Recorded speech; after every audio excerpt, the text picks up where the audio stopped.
येषां न विद्यां न तपो न दानं न ज्ञानं न शीलं न गुणो न धर्मं ते मृत्युलोके भूभारभूता मनुष्य रूपेण। अरे क्या बात है, वाह वाह, क्या बात। दोस्तों, आप लोगों के शिष्ट शालीन संस्कारों को सलाम करता हूँ। वाह। इस प्रणम्य प्रांगण में आयोजित काव्य यज्ञ की पावन परंपराओं के प्रति प्रतिबद्धता प्रतिबिंबित करते हुए हिंदी साहित्य के लंबे काफिले का एक अदना सफेद दल सिपाही अब्दुल अय्यूब गौरी अपनी आस्था का शब्द कलश आपके पावन मन के आंगन में स्थापित करता हुआ इस गौरवशाली मंच से श्रोताओं की अंतिम पंक्ति तक सरस वातावरण को सादर सम्मान संप्रेषित करते हुए आप सबका स्वागत अभिनंदन इस्तकबाल करता हूँ। बहुत अच्छा है, क्या बात है अब्दुल भाई। दोस्तों, आप लोगों ने कैसा बढ़िया प्रोग्राम किया है। ये सभी जाति धर्म मजहब के लोग एक जगह बैठे हैं। वाह।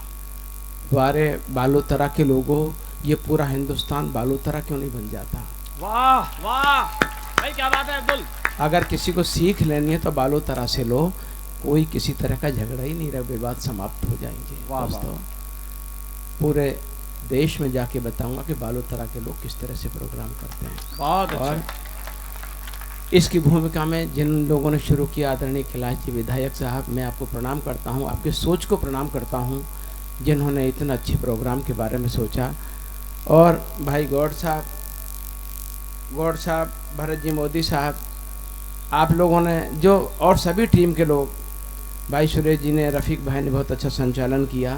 खैर, और हमारे कारगिल के यहाँ हीरो मौजूद हैं, एक बार उनके सम्मान में ताली बजा लो। दोस्तों, जिन जिन शहीदों के परिवारों का सम्मान हुआ उन्हें प्रणाम करता हूँ। स्वागत भाई। दोस्तों, मैंने कोई कविता नहीं लिखी, कविता केवल मैंने हिंदी, हिंदू और हिंदुस्तान के लिए लिखी। वाह। हिंदू से कोई प्रश्न चिन्ह मत लगा देना, जो लोग इस मुल्क में रहते हैं, हिंदुस्तान में रहते हैं, उनको हिंदू कहते हैं। वाह वाह वाह वाह वाह, क्या बात भाई। दो पंक्तियां आपके बीच रखता हूँ, मैं किस तरह की कविता लिखता हूँ, शायद आपको पता लगे जी। और उसके बाद देखो, मेरी कविता के मध्य ताली बजाने का अधिकार केवल उस व्यक्ति को है जो पूरे मन से राष्ट्रभक्त हो। जो पूरे मन से राष्ट्रभक्त हो वो कृपया ताली नहीं बजावे। दो पंक्तियां आपके बीच रखता हूँ। हाँ भैया। कमबख्त राजनीति ने भी वंदे मातरम को विवादास्पद कर दिया, वहीं से बात शुरू करता हूँ। गीत वंदे मातरम की भावना के गा रहा हूँ। क्या बात है। गीत वंदे मातरम की भावना के गा रहा हूँ। माँ भारती के दर्द को मैं आप तक पहुंचा रहा हूँ। क्या बात है। सार मेरी साधना का शेष रहना चाहिए। अब हाथ खोल लेना। क्या बात है भाई। गीत वंदे मातरम की भावना के गा रहा हूँ, माँ भारती के दर्द को मैं आप तक पहुंचा रहा हूँ। सार मेरी साधना का शेष रहना चाहिए। मैं भले मिट जाऊं, मेरा देश रहना चाहिए। मैं भले मिट जाऊं, मेरा देश रहना चाहिए। मैं भले मिट जाऊं, मेरा देश रहना चाहिए। आपकी राष्ट्रभक्ति को प्रणाम करता हूं। आप इतने प्यार से सुन रहे हैं। विनीत भाई को जब सुनेंगे तो, विनीत भाई मेरा छोटा भाई है, उम्र में मुझसे कम है, अनुभव में कम है, लेकिन कविता में मुझसे बहुत बड़ा है। मैं इसका बहुत सम्मान करता हूँ। विनीत भाई के सम्मान में एक बार ताली बजा दीजिएगा दोस्तों।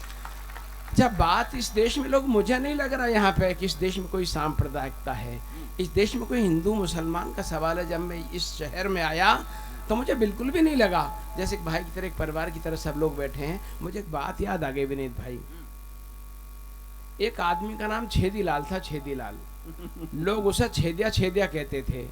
वो छेदिया अपने नाम से बड़ा परेशान था, तो उसने कहा भाई मैं मेरा नाम बदलना चाहता हूँ। किसी सरफिरे ने राय दे दी, तू मुसलमान हो जा, तेरा नाम बदल जाएगा। छेदीलाल मस्जिद में गया, कलमे पढ़ लिया, मुल्ला जी से कहा मुल्ला जी अब मेरा कोई नाम रखो। मुल्ला जी ने उसका नाम रखा सुराख अली। आप समझते हो इसका मतलब यार। छेदीलाल और परेशान, लोगों ने मजाक उड़ा, रहे क्या फर्क पड़ गया, पहले छेद था अब सुराख हो गया। छेदीलाल और परेशान। छेदीलाल ने कहा यार ये भी बदमाश हैं, मैं तो ऐसा करता हूँ, ईसाई हो जाता हूँ, चर्च में चला जाता हूँ। चर्च में चला गया, क्रॉस को चूमा, ईसाई हो गया। फादर से कहा फादर मेरा कोई नाम रखो। चर्च से छेदीलाल का नाम रखा होलसन। छेदीलाल और परेशान हो गया, बोले भाई क्या फर्क पड़ गया, पहले छेद था फिर सुराख हो गया, अब पूरा होल हो गया। उन्होंने कहा यार इन्होंने भी मुझे ठगा है, मैं तो ऐसा करता हूँ गुरुद्वारे में जाता हूँ, सरदार हो जाता हूँ। छेदीलाल गुरुद्वारे में गया, सरदार हो गया, गुरबाणी का पाठ किया। उसने कहा जी गुरुजी अब मेरा कोई नाम रखो। गुरुद्वारे से छेदीलाल का नाम रखा गया खड्डा सिंह। छेदीलाल और परेशान हो गया कि भाई पहले तो छेद था, फिर सुराख हो गया, पूरा खड्डा हो गया। छेदीलाल वापस पंडित जी के पास आया कि पंडित जी मुझे तो वापस हिंदू बना लो, मुझे सबने ठगा। पंडित जी ने कहा भैया छेदीलाल तेरे तू हिंदू तो वापस हो जाएगा, पर इतने छेद हो गए अब तो तेरा नाम छलनी प्रसाद ही रखा जाएगा। तो दोस्तों कहीं अब छेद है, कहीं सुराख है, कहीं होल है, तो कहीं पूरा खड्डा है। दोस्तों बालोतरा के लोगों, आप सबकी एक कौम जैसे है, हिंदुस्तानी हमारा धर्म है, ये राष्ट्र, अपने राष्ट्र के सम्मान में मिलकर के एक ताली बजा दीजिए कि ये कितना अच्छा उपक्रम किया है, पूरे देश में हम सबका धर्म राष्ट्र हो जाए। और दोस्तों कुछ सरफिरों की वजह से अगर एक मछली तालाब को गंदा करती हो, जो लोग भारत माता की जय नहीं बोलना चाहते हैं, जो लोग कहते हैं इस देश का बंटवारा होगा, मैं बता देना चाहता हूं इस मुल्क की पहचान उनसे नहीं है, इस मुल्क की पहचान बहादुर शाह जफर से है, इस मुल्क की पहचान अशफाकुल्ला खां से है, इस मुल्क की पहचान अब्दुल हमीद से है, इस मुल्क की पहचान कैप्टन उस्मान से है, इस मुल्क की पहचान एजीपी अब्दुल कलाम से है। दोस्तों कलाम साहब के सम्मान में अगर ताली बजा दीजिएगा। बात है गौरी जी। लोग कहते हैं साहब हम पर लोग प्रश्न चिन्ह लगाते हैं, अरे मैं कहता हूं अब्दुल कलाम ने इस देश के लिए कुछ किया, इस देश को शक्तिशाली बनाया, लोगों ने पलकों पर बिठाया, आपने उसे राष्ट्रपति बना दिया, इस मुल्क का मालिक बना दिया, देश हमें देता है सब कुछ, हम भी तो कुछ देना सीखें। हमने केवल लेना सीखा है। दोस्तों जिस दिन हम देना सीख जाएंगे सभी विवाद समाप्त हो जाएंगे। अब मिल करके बजा दो एक बार, चलो फिर मैं। हाँ भैया शुरू करो।